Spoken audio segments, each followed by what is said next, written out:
welcome to day 2 of the Engine Performance Expo, and hello to all of you folks out there. And if you can't hear my voice, look up and unmute your screen. Of course, mute being the default. My name's Joe Castello, along with Lake Speed Jr. Lake, yesterday, incredible. Today, we're going to try to build upon it, keep that momentum going. We've got some big personalities, big names, and a lot of knowledge to share. Oh yeah, Joe. Yesterday was amazing. The feedback, my phone was blowing up all day yesterday, all through the night with the comments, the feedbacks. This is fantastic, mind-blowing, ready for more. And like you mentioned, we've got the best of the best. We're here yesterday, and it only gets better today. Warren, the Professor Johnson, is on his way from Buford, Georgia, will be here live, sitting with me and you today. Can't wait to pick his brain. Mind-blowing, 6-time champion, first pro stocker over 200 miles per hour. WJ got a book coming out real soon. Got some nuggets we're gonna share. And the thing about Warren is he's got this rep as this, obviously the professor, right, but a bit of a stern guy. But this guy's he can be a jokester too, the more that you know. And to see him in his true domain, that's what's going to be very interesting to me. So that's going to be coming up around midday. We want everybody to be logged in all day long, but also not just Warren. We've got another, if he's not legendary enough, we're going to go back to another era. Ed Pink. I mean, he's a legend. I mean, I remember as a kid, my first drag race, my dad took me to Jackson, Mississippi, Jackson International Raceway, seeing, funny cars do nighttime qualifying. Wow. Which is the coolest thing ever, by the way. Yes. I mean, nitro qualifying at night is just the greatest. We need more. And I was always into that. And of course, Ed Pink, he's synonymous with horsepower. I mean, he's the guy. Yeah. And then in my career, be able to get to know Ed on a personal level, and have dinner with him, and him text me and say, happy birthday and things like that. That's incredible. For him to be here, he's got to physically be here because he's in California, and we're all together virtually. Right. So technically, he's not here, but he's going to join us. He's going to join us, and that's going to be really awesome. Is to be able to have Ed, and as we've talked to him before, on the Hidden Horsepower podcast this year. Available on Apple Podcasts and Spotify, by the way. And the Ed Pink SoundCloud episode was the most popular episode that we had this year. Yes. And what I didn't know about it, Ed, the old master, and we all know, I'm reading Snake's book right now, and he talks a little bit about Ed and the whole rivalries and stuff back in the day. But related to the Pink's hot dog. Yes. So, if you've been to Los Angeles and you stood in that 4-hour line to get a hot dog, that was like Ed's uncle. Right, exactly. Yeah, the Pink name just goes about. Amazing. So it's great to have, WJ, Ed, but then even better, we're not done, right? That's only halfway through. But that's not all. The star-studded lineup. But exactly, your Ginsu knives, get ready for it. Here they come. You've got Billy Godbold. Mind-blowing, smart camshaft guy. And then Ben Strader, another just lights-out guy. Ben was on a couple of the videos yesterday, but Ben is going to get into the Spintron. Yesterday when you were doing the discussion with Randy and the balancer, and he's talking about how the harmonics from that crankshaft, if it's not balanced properly, can propagate through the whole engine, and you can see that. Well, Ben's going to talk about the Spintron and how you can actually see that. So, coming full circle, I mean, the information that we've been able to put together here, and it's not us, right? It's the legends of the industry who are coming together to recognize the need in the industry, that see the need in this moment where we can't physically be together, but we still need each other, that they stepped up, allowed us to come into the shops, took that time to create this kind of content, and then share it with you. Hope everyone's enjoying it. I'm blown away. Well, the numbers yesterday were great. Not that that matters, because most people are going to watch this after the fact, and that's a great reminder to everybody out there. You can still invite your friends. They can still register. Of course, it's free, and it's just as easy as taking the link, Engine Performance Expo, popping it into an email or your social media, say, hey, friends, check this out, and then they'll be able to go back and watch and see all the different things. This is the racer mentality put out before everyone to see. We've adapted. We were given a situation that's prevented us from doing what we normally do around this time of year, the trade shows, the getting together. And what we did, we thought about it. Many great companies came together to enable us to learn, and that's what's happening. And I'm learning. It makes me want to go build an engine. Oh, God, yeah. I'm excited. I mean, and the cool thing about, like you said, is that while this is live right now, so much of this is pre-recorded and available already. I mean, all of yesterday's videos are available for on-demand right now, that this lives on. So if you miss something, you can hit the back button. Well, the engine balancing yesterday, that was a lot of information, and to just consume it. And I've done many trade shows, working at the National Hot Rod Association, doing my WFO radio podcast. I spent the last 10 years, I've gone to the trade shows and love it. But at the end of the day, you're like, what was that? Who said that? What was the situation? Where was I? Because it all blurs together. Now you've got a document, for the most part, a digital document that you can go back, you can access, you can think about it, you can watch it again and again. And that's why I think this is, it's not only the future, but it's maybe even a step forward in terms of learning information from others. And our guest today, that's going to live forever. Oh, I agree 100% that this has forced something new, but that it's not just a workaround. This is an evolution. Yes. It is the next step, because this is complex stuff. And we were talking about balancing, Randy was talking about the old way having to do the mental calculus, and the fact that the machine can do it for you. Okay, that's great. But there's still all those steps.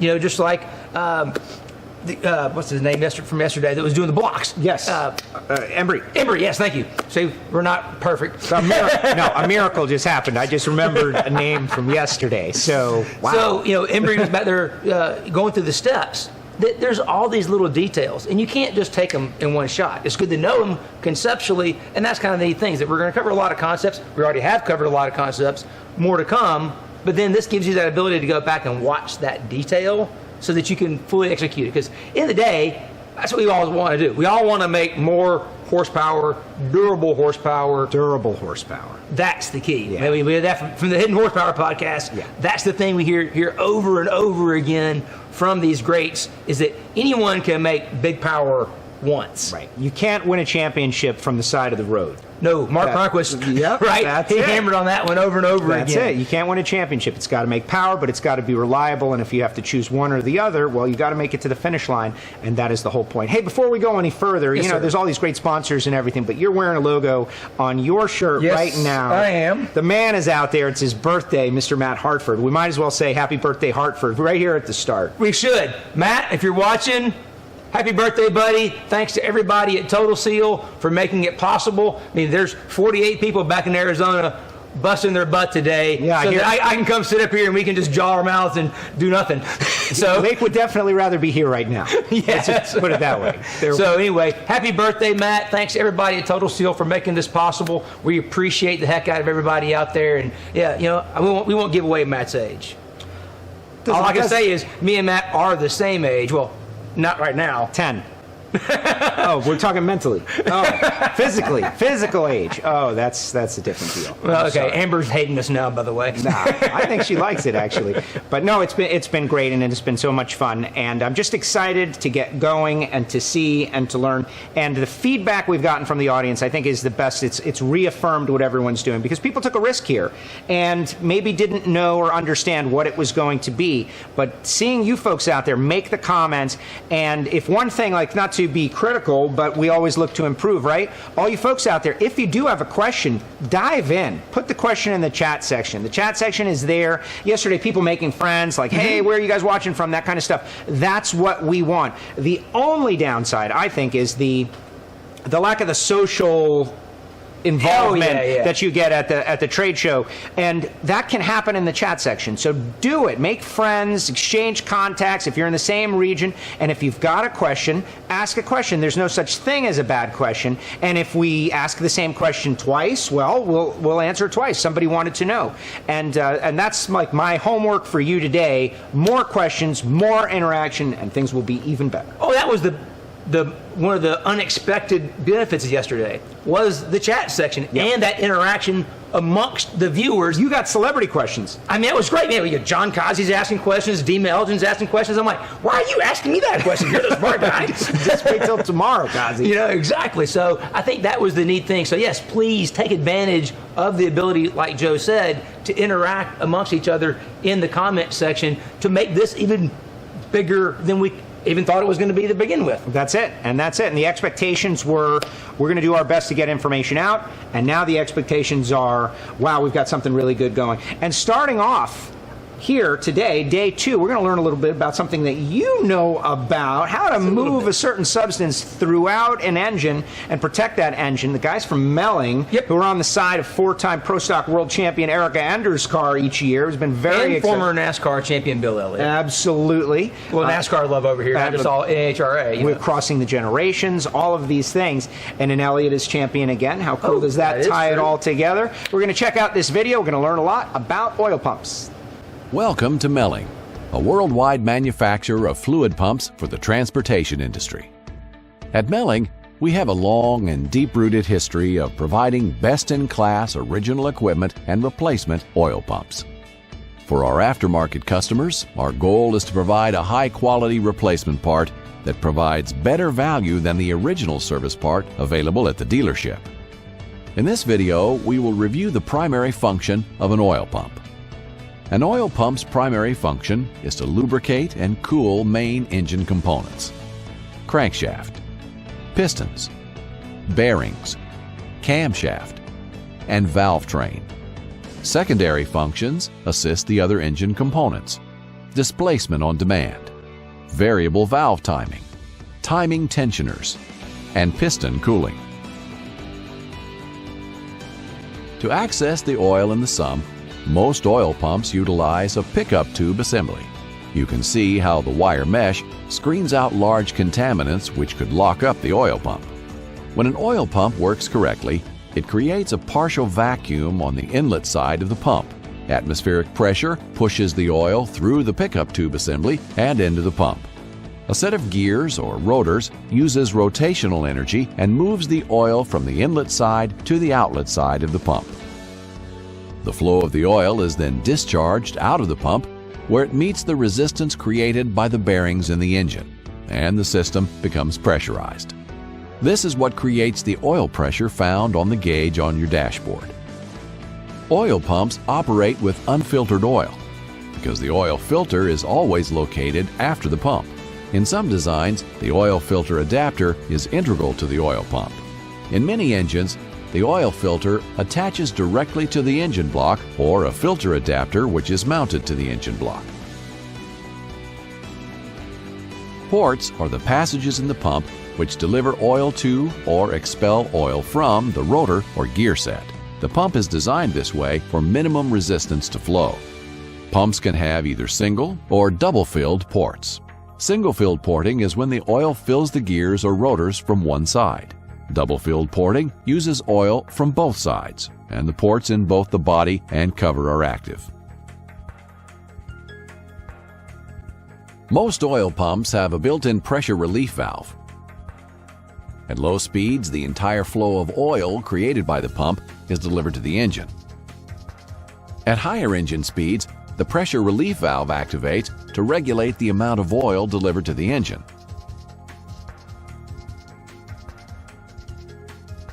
This prevents the engine from becoming overpressurized. The oil pump can be driven by the camshaft, the crankshaft, or the timing set. This dictates where the pump is located in the engine. If driven by the camshaft, the oil pump will typically be located in the lower portion of the engine and actually sit partially submerged in the oil pan. If the pump is driven off the crankshaft or the timing set, the pump will reside in the front of the engine, centered over or near the crankshaft. The oil pump is held to the engine using dowel pins, hollow sleeves, or drilled holes, which keep the pump in the correct location for operation. Many crankshaft-driven oil pumps utilize sacrificial surfaces instead of dowels to properly orient the pump to the crankshaft. These can be separate nodes or a complete ring, which make contact with the crankshaft. This concludes the functions of a Melling oil pump. Hello, and greetings from Jackson, Michigan. My name is Brendan Melling, and I am 5th generation of my family to work at Melling. It is a privilege to be with you today to present our line of performance oil pumps for the GM LS family of engines. Melling Tool Company was founded by my great-great-grandfather, George Melling Sr., and my great-grandfather, Ben, in 1946 in Jackson, Michigan. Their goal was to supply high-quality oil pumps to the automotive aftermarket. In 1952, Melling released the first high-volume oil pump for the flathead Ford V8s. That innovation helped to support the new and growing performance market. By the early 1960s, Melling was supplying original equipment oil pumps to Willys Overland and American Motors, which would later become part of the Chrysler Corporation. During those early years of the company, the Melling family recognized the importance of supplying oil pumps to the three segments of the automotive industry: original equipment, stock replacement, and performance. 2021 will be the company's 75th anniversary, and Melling is still an independent family-owned business manufacturing engine parts at our Jackson, Michigan campus. Melling continues in the company tradition of supplying engine parts to all three aspects of the automotive market. To assure we meet the customer's quality and environmental requirements, Melling is certified to IATF 16949 and ISO 14001. Customer diversity provides Melling unique opportunities to provide innovation lubrication solutions. The knowledge and experience Melling gathers from one segment of the automotive market benefits the other two. OE programs require innovation and advanced R&D testing capabilities to develop and validate new oil pump design. Those projects also allow us to expand our manufacturing capabilities and processes. Our registration to IATF 16949 is applied not just to our OE programs, but to our stock replacement and performance products as well. Original equipment cleanliness requirements are the benchmark for all of our manufactured products. Aftermarket products provide opportunities to improve the OE product design by changing the flow path, machine tolerances, clearances, and press fits, as well as changing materials and adding coatings. Performance products require pushing the boundaries of the original engine and oil pump design to investigate the effects of higher engine speeds and horsepower production. Melling has had the privilege of working on performance programs with Ford and General Motors. Melling supplied the first production domestic dry sump pump for the supercharged 5.4-liter engine installed in the first generation Ford GT supercar. Today, Melling continues its support for the oil pump used in the second generation Ford GT with twin-turbo 3.5-liter V6. More recently, Melling was awarded the contract for the development and production of the oil pump for the 2020 GT500 supercharged 5.2-liter Predator engine. Melling has worked with General Motors for many years, and in 2012, General Motors tapped Melling to provide the two-stage oil pump for the C7 Corvette LT engines. That program continued up through the 2019 model year. Besides oil pumps, Melling has also supplied a large number of water pumps to General Motors.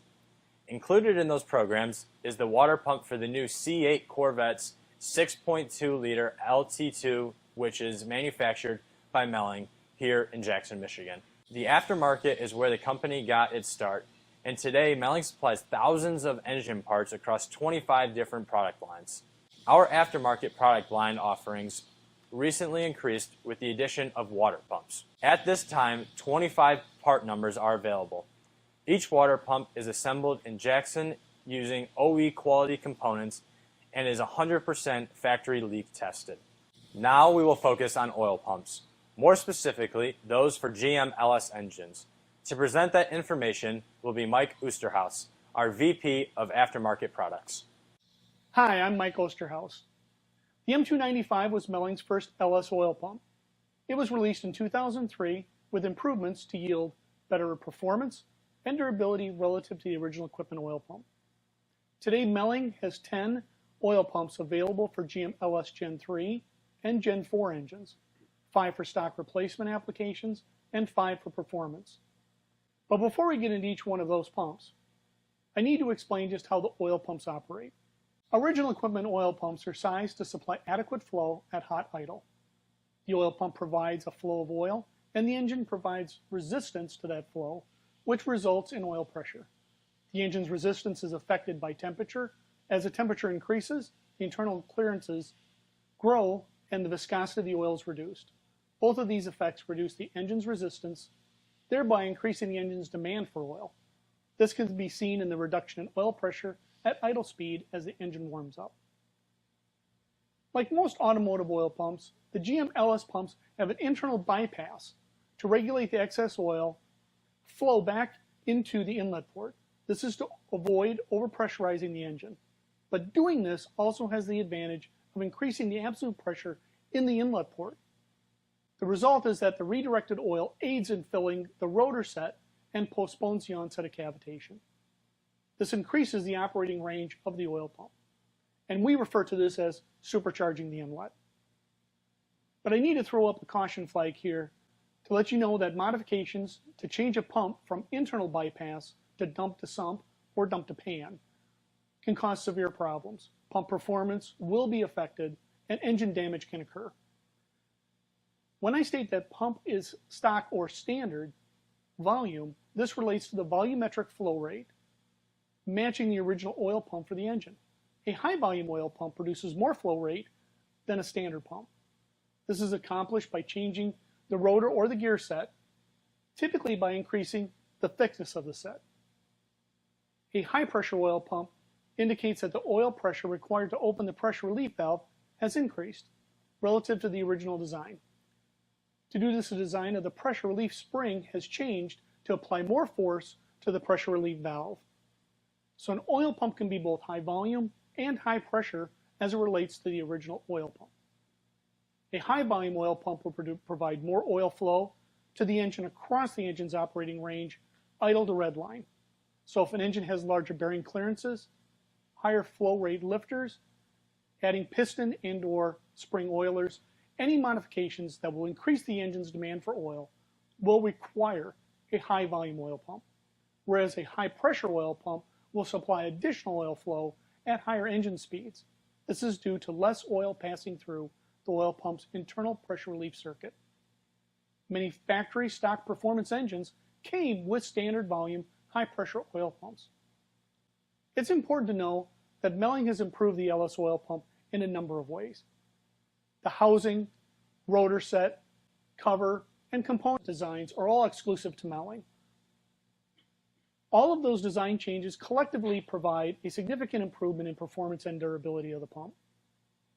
The oil pump cover plate was changed from stamped steel to a double disc ground cast iron cover with a coating to protect against dry start. The galling and sealing issues encountered with the original steel cover plate cannot happen with the Melling LS pumps. The fasteners for the cover have been changed to countersunk screws as well to increase the clearance to the timing cover.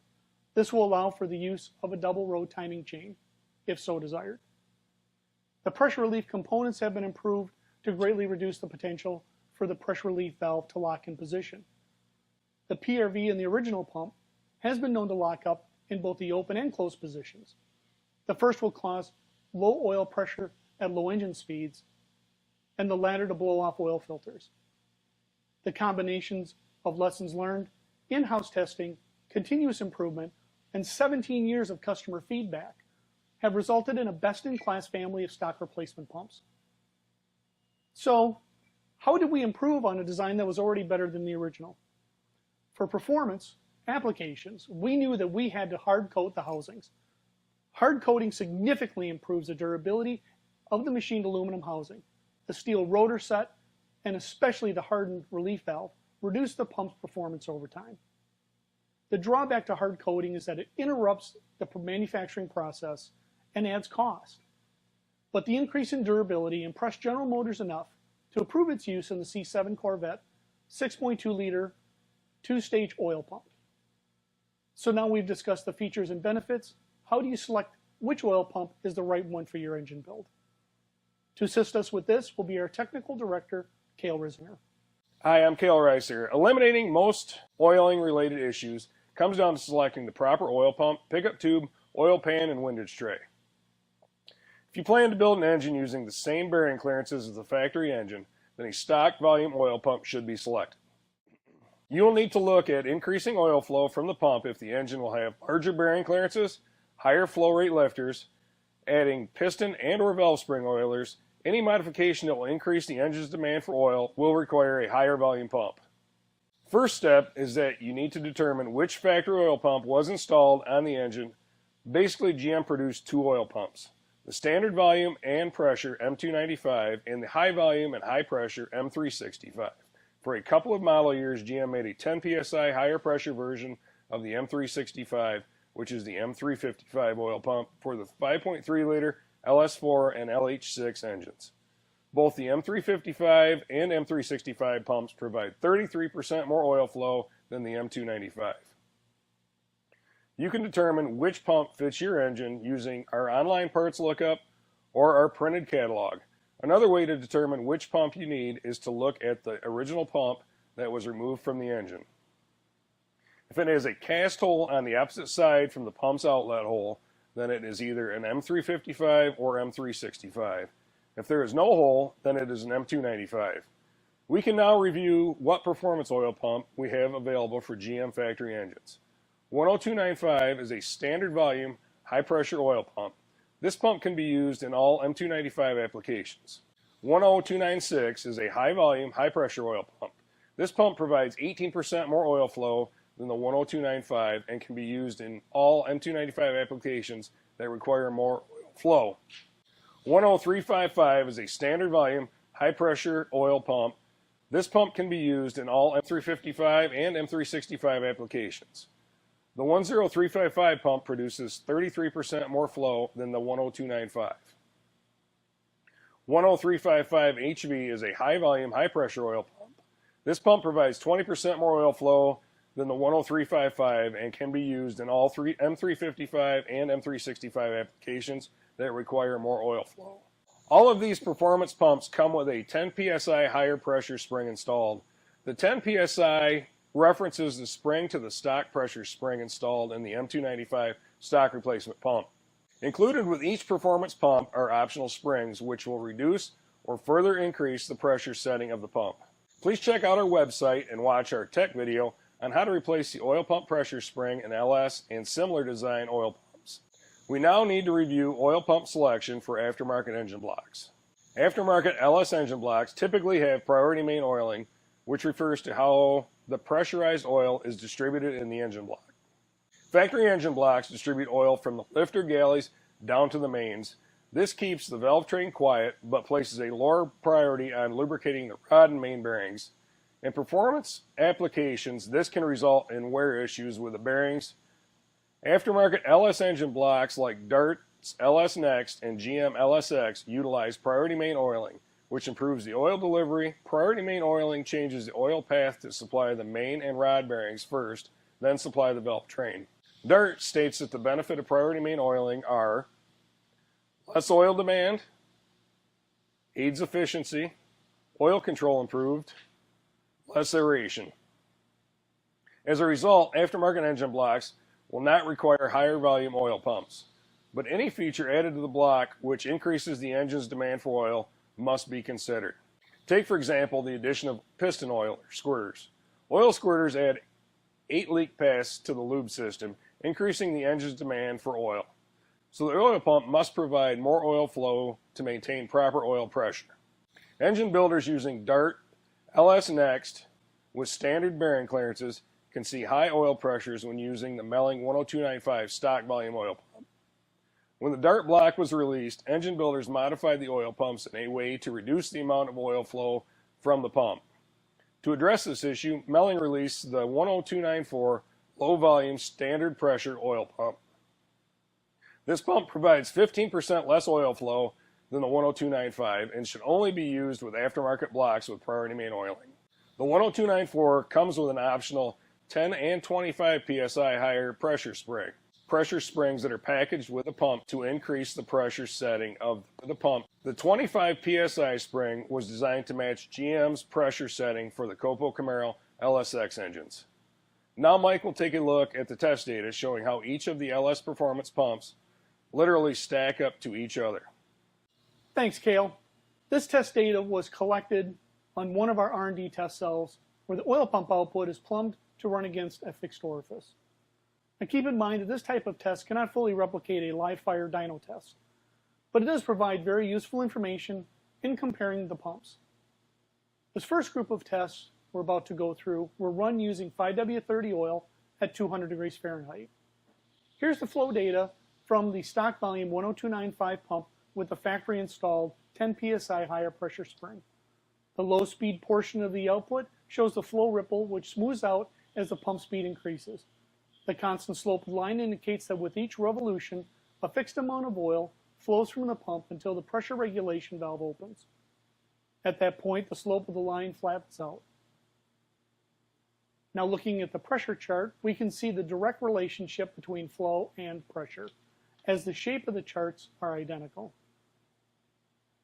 Installing the copo spring adds an additional 15 psi to the PRV setting, which delays the opening of the valve, allowing more oil to flow into the engine. Looking at the pressure chart, we can see the additional 15 psi increase over the factory installed spring. It is important to recognize that the performance of the pump has not been changed at lower engine speeds.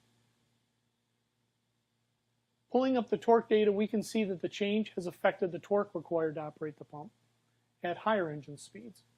The increase in flow has increased the torque to turn on the pump from 47 inch-pounds to over 48 inch-pounds, or from 5.9 horsepower to 6.1. When we add the performance characteristics of the 10296 high volume, high pressure pump, we can see the effect of increasing the displacement of the oil pump on both flow and pressure. The flow of the 10296 is higher across the operating range. The relative differences in the higher pressure springs allows the additional flow produced by postponing the opening of the pressure regulating valve. Here's the pressure chart showing the effect of the additional 18% in flow across the operating range of the engine. Installing the copo spring has the same effect on the 10296 as it had when installed in the 10295 stock volume pump, a 15 psi increase in pressure. Looking at the torque data, we can see that the torque required to turn the higher volume 10296 pump has increased by 6 inch-pounds or 0.8 of a horsepower over the stock volume 10295, increasing from 5.9 to 6.7 horsepower. Installing the higher pressure copo spring increases the flow by 0.6 of a gallon per minute, but consumed an additional 0.8 of a horsepower. Here we have added the data for the 10355 and the 10355 HV pumps. To keep this chart from getting too crowded, we have only shown the data for the installed springs. As we have shown, with each increase in volume comes the related increase in pressure and increase in torque to turn.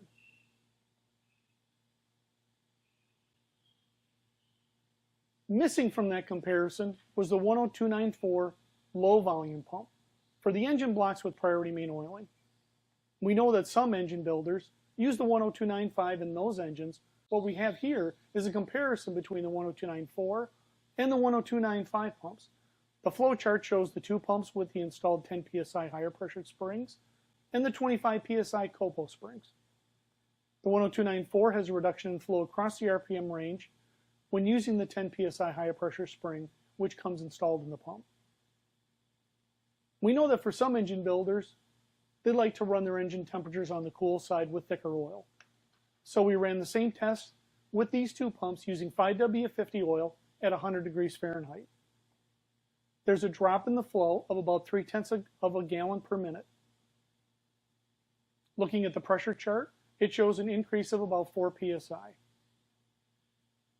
An increase in torque to turn of 18 inch-pounds or just over 2 horsepower.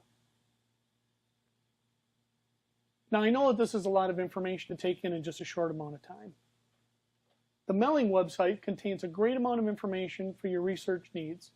If you have not had the opportunity, please refer to our Learning Center posted there to review our tech videos on all these oil pumps presented here.